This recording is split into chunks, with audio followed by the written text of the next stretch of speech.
Welcome to Reparenting Radio. I'm Lisa Watson, architect of human transformation. This is a space for leaders, parents, and anyone ready to break old patterns, regulate their nervous system, and show up in their life with clarity and self-trust. If you're ready to change the way you lead, love, and live, you're in the right place. Let's begin. Hello, everybody. Welcome back to Reparenting Radio. Today's episode might challenge something that you've been believing about yourself for a long time. I actually hope that all of these episodes challenge you into seeing things differently that you've been believing for a long time about yourself.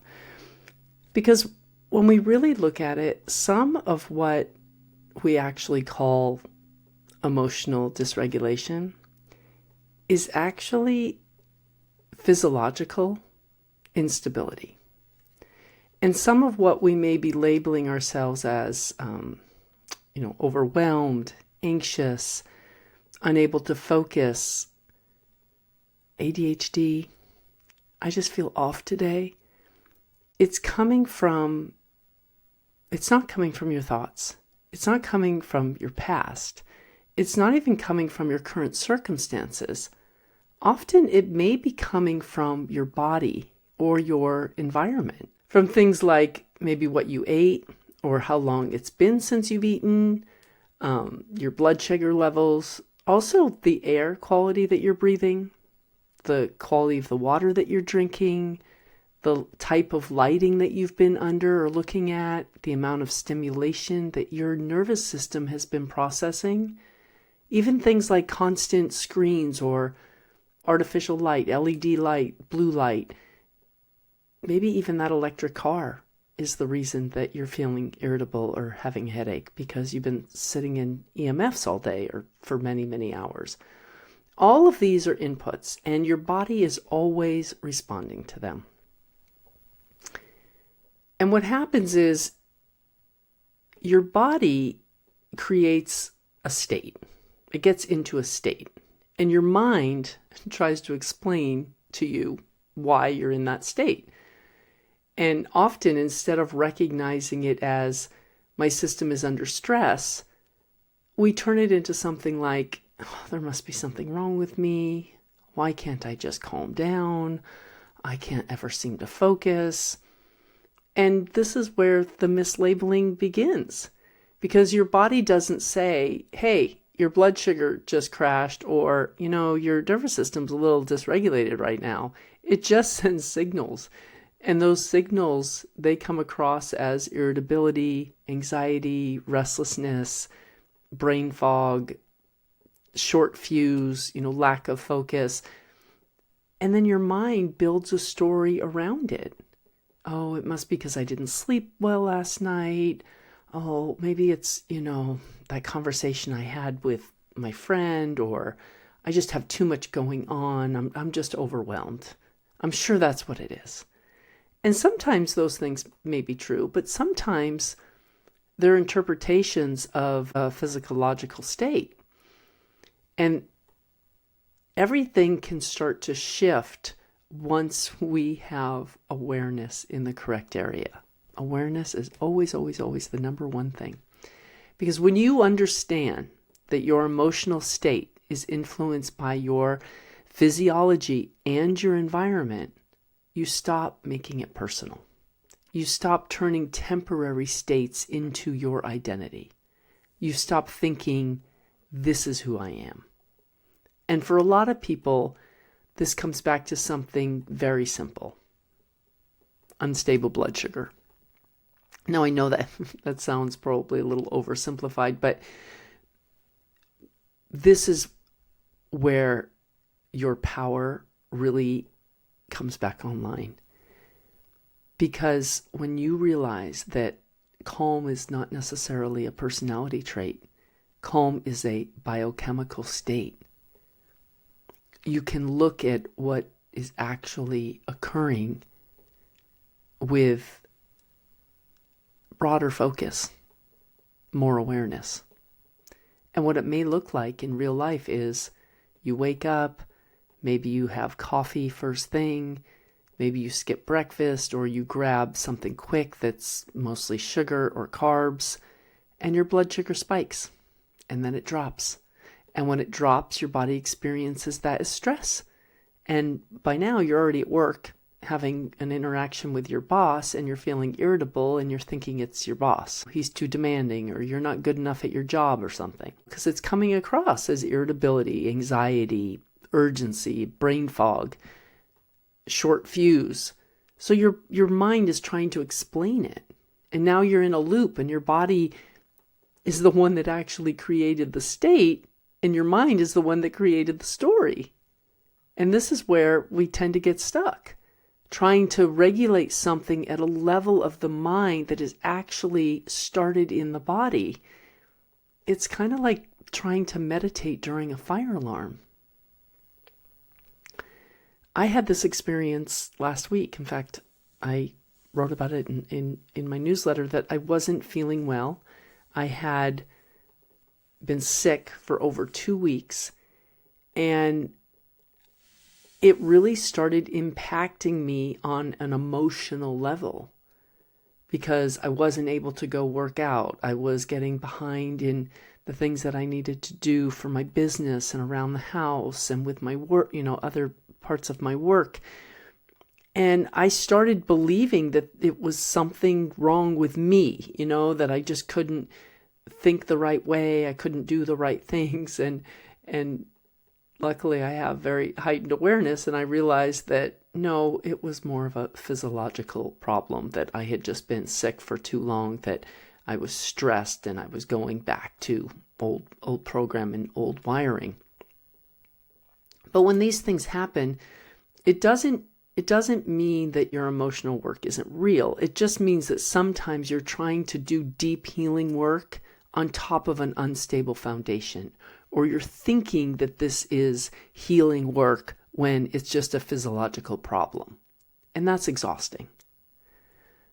So think about a time recently where maybe you felt short-tempered, overwhelmed, reactive, maybe unable to focus. And then pause and ask yourself, if you can remember, when was the last time you had eaten? What was it that you ate? Was it actually nourishing? But then don't stop there. When was the last time you had been outside? Did you get any sunlight?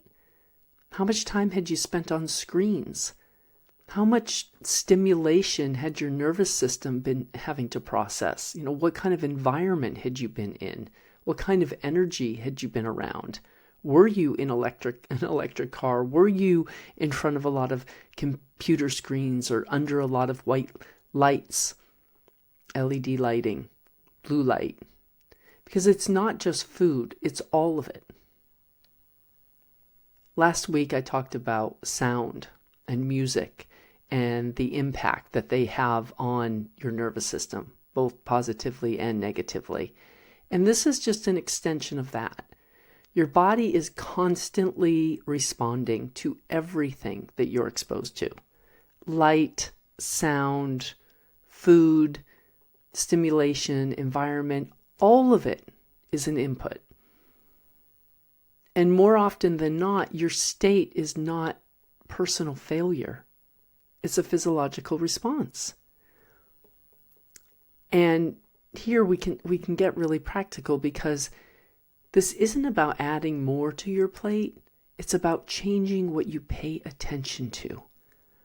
Instead of immediately asking, what's wrong with me, you could start saying, what is my body trying to tell me right now? And that one shift alone can change everything. We go from blame and judgment to curiosity. And curiosity creates space. It creates space between the feeling and the identity that you've attached it to. You're no longer spiraling into, I'm overwhelmed, I'm off, I can't focus. You're observing, there must be something in my system that needs support. Instead of blaming it on the outside environment, it must be because my boss is just a jerk, my spouse never validates me, or, my kids never listen. Maybe there's just something, I'm not getting the right nourishment. I'm not getting enough sunlight. Maybe I'm not getting enough sleep. And that's a very different relationship with yourself. That's an entirely different conversation. It's more grounded, it's more accurate, and it's a lot more empowering. Because now you have options.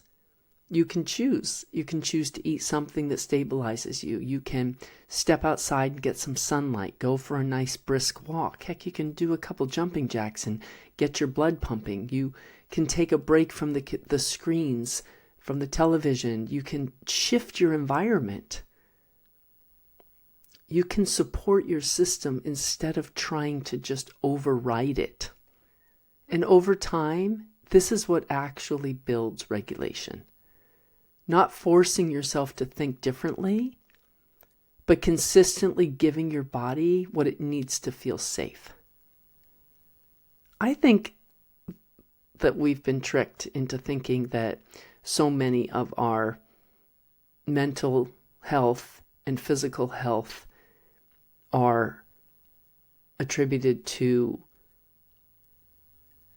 things outside of us that we don't have control over, that are maybe more complex, when the reality is it may be something very simple that we do have power over to change. And we have the ability to change it. And when your body feels safe, your mind is going to follow. So if you've been trying to regulate your emotions from the top down, through thoughts, through awareness, through mindset, I'm not saying that's not a bad thing, because it's very important that we become the master of our thoughts. But we also need to become the master of our emotions and the masters of our physical body. Remember, this work is done in layers on 4 different bodies: the mental, the physical, the emotional, and the spiritual. We've got to look at all of them. And your body may be asking you to start from the bottom up for a minute, to stabilize the foundation so that everything can become easier to handle. Not because you're forcing it, but because you're finally supporting the system that you've been living in this whole time. All right, well, that's what I have for you today. I hope this landed with you. If it did shift something for you, I'd love to hear your thoughts. You can drop me a question at info@reparent-yourself.com. I promise I respond to every question that I get. And I will talk to you all next week. Have a great day. Thank you for listening to Reparenting Radio. If today's conversation supported you, take a moment to subscribe, leave a review, or share it with someone who knows they were made for more than the patterns that they inherited. If you're ready for serious inner work and real transformation, personally or professionally, you can explore my leadership pathways at lisa-watson.com. And if you're raising little ones alongside your own healing, you'll find my children's books at awakentheone.org. Until next time, stay grounded, stay open, and keep reparenting the parts of you that are ready to come home to their authenticity.